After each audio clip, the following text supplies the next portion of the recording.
कोई गौ सेवक है, कोई अध्यापक है, ये नाम ही तो है। इन नामों के साथ में एक और हमारा नाम होता है और वो मुख्य नाम होता है। कहीं पर लिखना होता है तो बताओ मुख्य लिखा जाता है कि ये लिखा जाता है कि मैं किसान हूँ या मैं गौ सेवक हूँ। जो मुख्य नाम है वही लिखा जाता है। सभी के अपने अपने मुख्य नाम होते हैं, लेकिन जो अन्य नाम मैंने आपके सामने गिनाए हैं ये गौणिक नाम होते हैं। गौणिक किसे कहते हैं? जो गुणों से बनते हैं, जिनमें जैसे जैसे गुण हैं वैसा वैसा नाम बन गया। जो पढ़ाने का काम करता है तो अध्यापक हो गया, आचार्य हो गया। गाय की सेवा करता है तो गौ सेवक हो गया। कृषि करता है तो किसान हो गया। तो इस तरह से हमारे बहुत सारे नाम होते हैं गुणों के आधार पर, लेकिन एक नाम होता है मुख्य, वही सब जगह चलता है। इसी तरह से परमात्मा के भी बहुत सारे नाम हैं, लेकिन मुख्य नाम ओम है। अब ओम नाम मुख्य क्यों है? परमात्मा ने संसार को बनाया तो ये जितने भी इस संसार में सूर्य है, चंद्रमा है, नक्षत्र हैं, तारेगण हैं, जब इनका हम अध्ययन करते हैं तो देखने में आता है कि इनमें से एक ध्वनि निकल रही है। अभी वैज्ञानिकों ने एक खोज की सूर्य के ऊपर, तो सूर्य के ऊपर जब उन्होंने रिसर्च की, खोज की, तो उन्होंने देखा कि ये जो सूर्य है इस सूर्य में से एक आवाज निकल रही है और वो आवाज है ओम की आवाज है। ओम इस तरह की ध्वनि निकल रही है।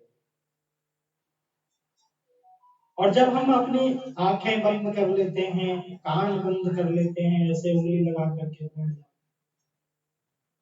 तो जब हम अनुभव करते हैं गहराई से, तो विद्वान लोग ऐसा बताते हैं कि हमारे शरीर में भी एक आवाज सुनाई पड़ती है जिसे ओम की ध्वनि हम कहते हैं।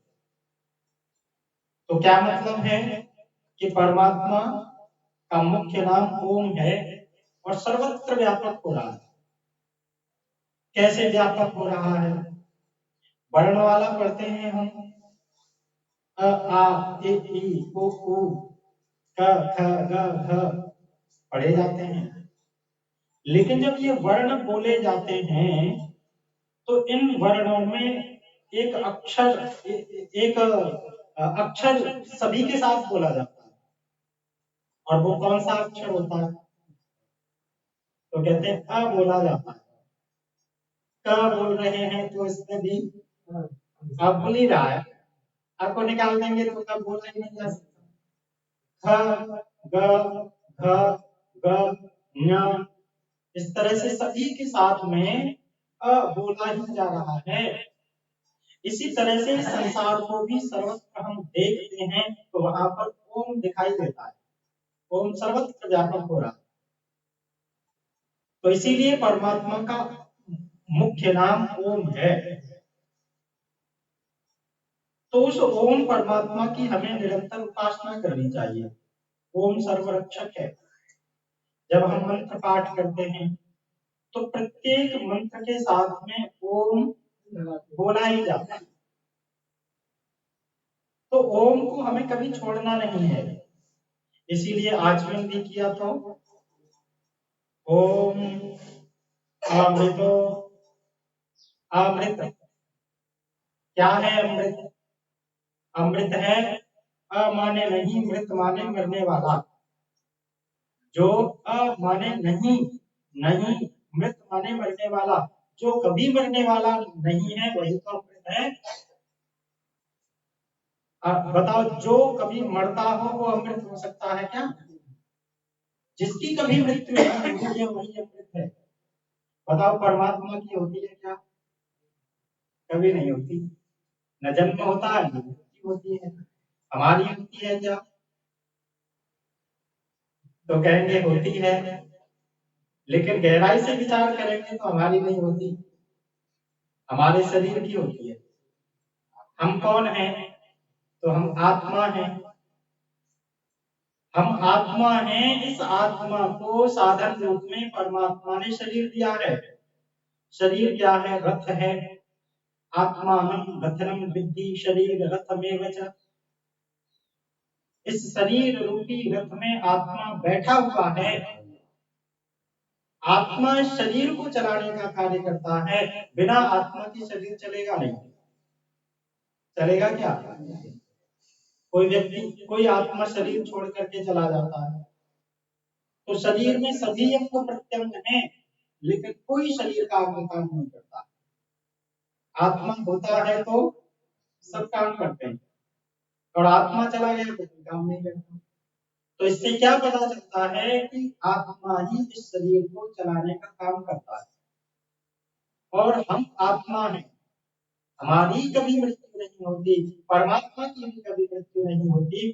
तो वो ओम अमृत है। उपस्तरणमसि स्वाहा। हे परमात्मा, आप मेरी उपस्तरण के समान रक्षा कीजिए। उपस्तरण किसे कहते हैं?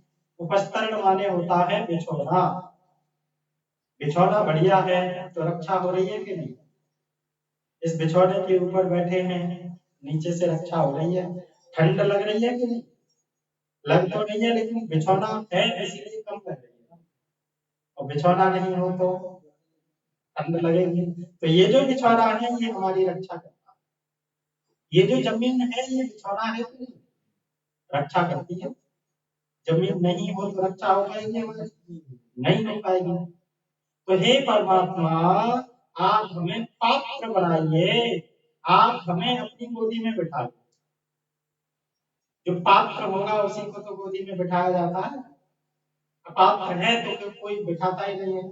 कभी कभी तो माँ भी नहीं बिठाती। कीचड़ में खेल करके आए बालक तो माँ कहती है चल नहा के आ, तब बिठाएंगे। लेकिन साफ सुथरा है तो उसे ले लेती है, गोदी में बिठा लेती है। तो क्या मतलब है? हमें पात्र बनना है। पात्र बन जाएंगे तो परमात्मा बिठा लेगा। किसमें बिठाएगा? गोदी में बिठा लेगा। और गोदी में बिठा ले परमात्मा, फिर अपिधान के समान हमारी रक्षा भी करे। माँ गोदी में बिठा लेती है, लेकिन अपनी चुनरी भी हमारे ऊपर डाल ले, तो बताओ किस तरह से रक्षा होती है? न मच्छर आता है न मक्खी आती है, बड़ी अच्छी तरह से माँ की गोदी में लेटा हुआ है बालक, किसी भी तरह की चिंता नहीं है। तो हे परमात्मा, आप मुझे अपनी गोदी में बिठा ले। लेकिन कब बिठाएगा परमात्मा? जब हम पात्र बनेंगे। पात्रता प्राप्त करने के लिए तो यज्ञ किया जाता है। स्वामी श्रद्धानंद थे,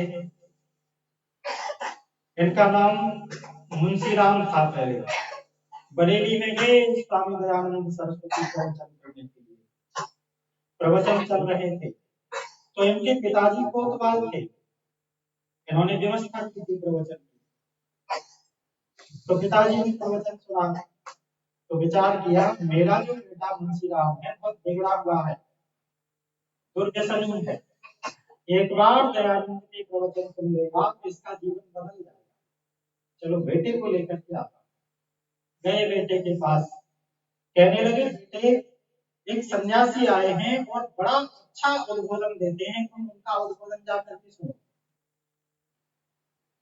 तो फिर ये मुंशीराम सोचने लगे कि ये लाल पीले कपड़े पहनने वाले क्या उपदेश देंगे, ये तो ऐसे ही बातें बताते रहते हैं, इनकी बातों का कोई मतलब नहीं होता। लेकिन दूसरे ही क्षण विचार आया कि नहीं, चलो जाकर के देखते हैं, पिताजी कह रहे हैं तो। अब चले गए। अब चले गए तो वहां पर बहुत भीड़ लगी हुई थी। आगे अंग्रेज लोग भी बैठे थे भीड़ में। अंग्रेजों को देख करके इनके मन में ऐसा भाव आया कि भाई अंग्रेज लोग बैठे हैं तो कुछ विशेषता होगी, चलो सुनते हैं। बैठ गए जाकर के, स्वामी जी का प्रवचन सुना।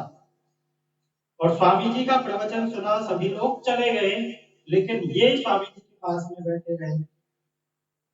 कहने लगे स्वामी जी आप ईश्वर की चर्चा तो करते हैं लेकिन मैं किसी ईश्वर को नहीं मानता, ईश्वर होता ही नहीं।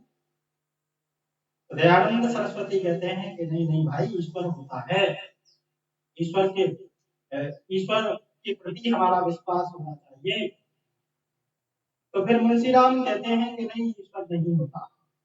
तो फिर कहते हैं बताओ कैसे नहीं होता। तो मुंशीराम प्रश्न करते हैं, दयानंद सरस्वती उत्तर देते जाते हैं, प्रश्न करते हैं उत्तर दे रहे हैं, प्रश्न कर रहे हैं उत्तर दे रहे हैं, लेकिन फिर मुंशीराम के पास में कोई प्रश्न नहीं बचता, चुप हो जाते हैं। फिर दयानंद सरस्वती कहते हैं और कोई प्रश्न है तुम्हारे पास में?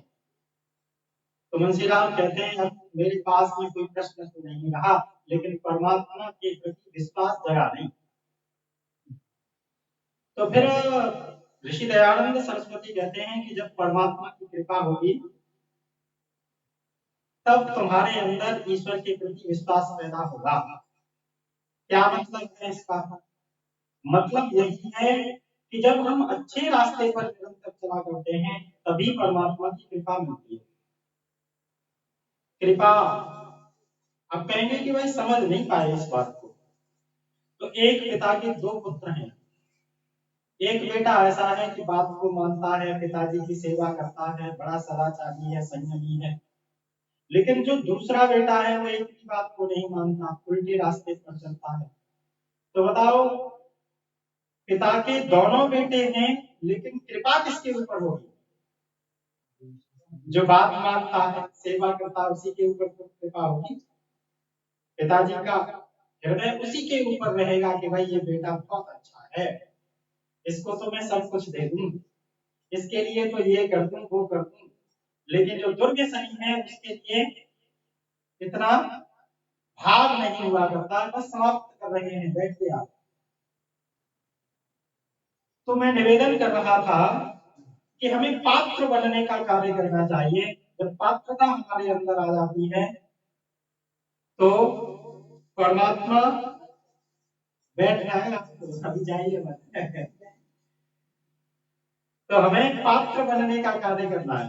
पात्र बन जाते हैं तो परमात्मा गोदी में बिठा लेते हैं, पात्र नहीं बनते हैं तो परमात्मा गोदी में नहीं बिठाते।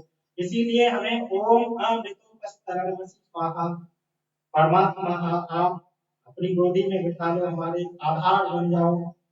फिर कहते हैं अभिधानमसि स्वाहा, परमात्मा आप हमारी ओढ़ने के समान रक्षा कीजिए। जब परमात्मा हमारी आधार बन जाते हैं, ओढ़ने के समान रक्षा करते हैं, तो याद रखो हमारे जीवन में सत्य, यश और श्री की भी प्राप्ति हुआ करती है। तो इसीलिए तो तीन आचरण करते हैं, सत्यम यशः श्री रमई श्री श्रेयताम स्वाहा। हे परमात्मा आप हमारे जीवन में सत्य, यश और श्री प्रदान कीजिए।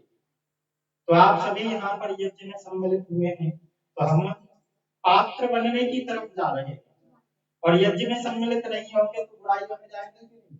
इसीलिए अच्छे कार्यों में हमें निरंतर सम्मिलित होते रहना चाहिए। तो आप सभी ने अपना अमूल्य समय निकाला है और आदरणीय भ्राता पवन जी के विचारों को अपने यहाँ पर आयोजित किया था, उनको सम्मानित करने के उद्देश्य से हम आए हैं और प्रार्थना करते हैं परमात्मा से कि जैसे आपने इस वेद प्रचार के कार्यक्रम में सहयोग किया, इसी तरह से आगे भी वेद प्रचार के कार्य में निरंतर सहयोगी बने रहें और इस गांव में ज्यादा से ज्यादा कार्यक्रम आयोजित किया करें, जिससे कि गांव का जो माहौल है अच्छा बने। होता है तो बच्चों के बिगड़ने की संभावना कम हो जाती है और आध्यात्मिकता समाप्त हो जाती है तो बच्चे बिगड़ते चले जाते हैं। इसीलिए आध्यात्मिकता से सदैव जुड़े रहना चाहिए। तो आप सभी